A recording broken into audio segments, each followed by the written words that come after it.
Hello YouTube, this is Thompson08 737.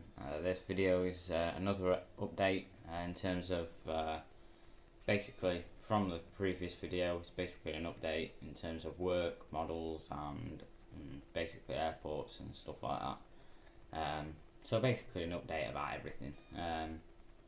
Okay, so I've got some bad news and good news. I guess we're probably better to start off with the bad news first because well, it's not bad news for you guys, but it's bad news for me. So basically, I no longer work for Amazon. I worked there for about 5 weeks, and the reason why I don't work there anymore is because, according to the agency that I was under, the Transline Resource Group, my productivity wasn't good enough. It wasn't meeting Amazon's expectations, basically. I did have a warning about this, and the final week we had lots more space to actually stow things in, so it was a lot easier. I thought in myself that I was doing a lot better, and it turns out I haven't been doing that good. Some of you might be thinking, oh well, you obviously didn't do a good enough job, but I'm just going to argue that I didn't get enough training. They didn't even bother to offer me extra training if I needed it, and more importantly, the agency actually rang me up to say that I'm being released from the contract. So they didn't even, they could have told me there and then after my shift. I understand they might have thought I might have kicked off and done something,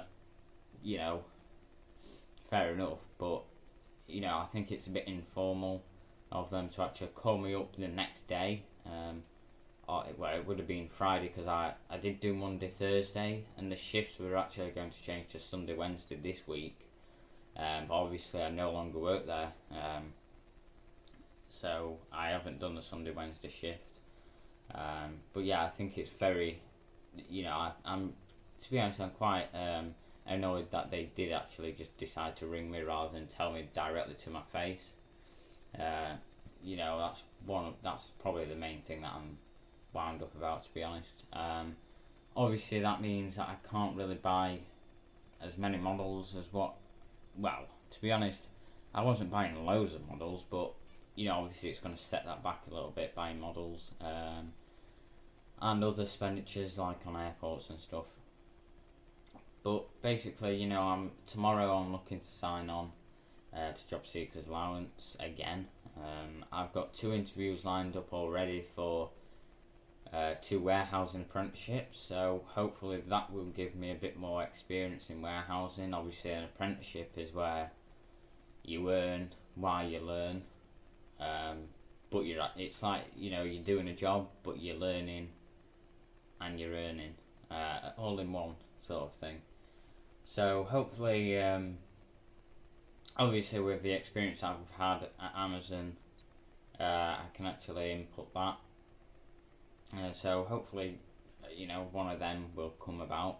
Obviously I'm still applying for other jobs as well, in the meantime, because you never know, it might not happen, you just never know really. So yeah, that's the bad news. Basically, I'm out of work again, because of some stupid reason, to be honest. But the good news is that I've got 3 new models that I will be showing you in this video. So let's move the camera. Here the 3 are. I haven't really positioned them for this video, but nonetheless, you probably guessed what they are. 2 Wizz Airs. One of course is Ukraine registered, URWUC, and then the other one is Hungarian, which is HALWR. A lot of people I've noticed are only buying one. I'm not sure why that is. Maybe due to cost, I'm not sure, but I think it's probably better to get both, because they are different registrations and they are such beautiful models, I tell you.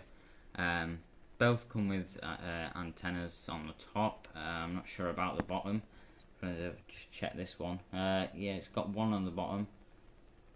To be honest, honestly, these Phoenix lately are producing some excellent models.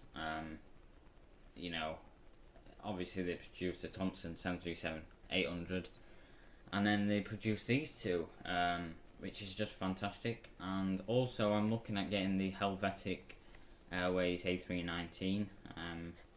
I remember Helvetic Airways. To be honest, it would have been good to see a Helvetic model. You know, in all the, I think it's like a pinky reddy colour with the white Helvetic colours. I think they had them on their Fokker 100s, I think, or something like that. Could be mistaken. I think it's that aircraft anyway. So yeah, there's those two. This is the Ukrainian version, and then obviously that's the Hungarian version there. Obviously, not a lot to. Not a lot of difference between them both, apart from obviously the registration and the obviously the country's flag, where the registration is as well. But honestly, both are fantastic. And to be honest, I think these look quite good with the Sharklets. To be honest, I'm not a great fan of the Sharklets, but as a model, I do think they look quite nice, to be honest. And then another model that I've recently received is this SAS MD-81. Obviously, I've got the Star Alliance MD-82, so I've been looking for this for a while, and this livery is just fantastic. Now, I understand that SAS are retiring their NDs, I think. I'm not sure if they're retiring all of them. I think they're supposed to be retiring them by the end of October or November or sometime like that. But, nonetheless, it's such a great livery. And for those of you who don't know, SAS have actually got their first ATR 72-600. Just search it online. I think it was on airliners.net, I think, or something like that. So yeah, that if that's produced in 1400, I'll definitely look at getting that. Okay, so they're the three models. Nothing much else to say. However, you will notice, if I just zoom out a minute, that I've actually turned the airport over on its side now. On the other side, this airport, the airport that was on the other side, obviously was on basically just card sheets of like, I think they were A2 or something. You know, so basically what I did is basically ripped it up. When I say rip it up, I didn't mean I totally ripped it up. I mean I pulled it off from the underside of this board. It's still intact, so if I ever did want to use it again, I've just kept it under my bed for the minute. It might get a bit dusty, but you know, not a problem.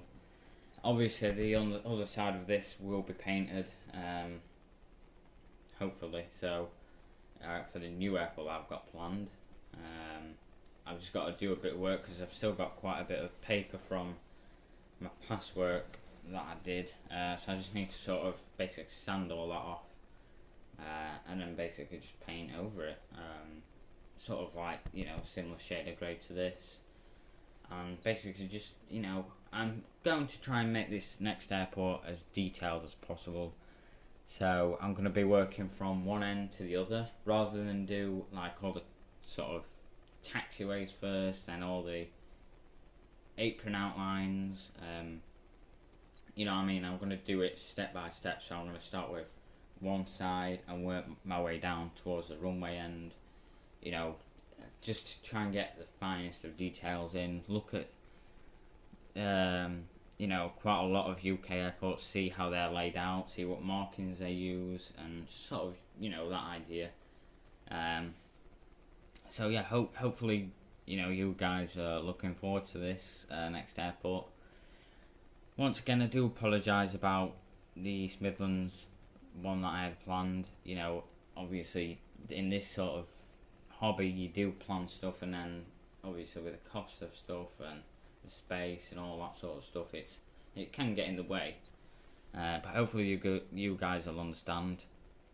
I don't have any more models on the way yet, but like I say, I'll be looking to pre-order the Helvetic Airways A319, and if you do want these Wizz Airs, I'd highly recommend getting them as soon as possible. But yeah, that's all for now, guys. Hope you've enjoyed this video, and I'll see you again soon. Bye.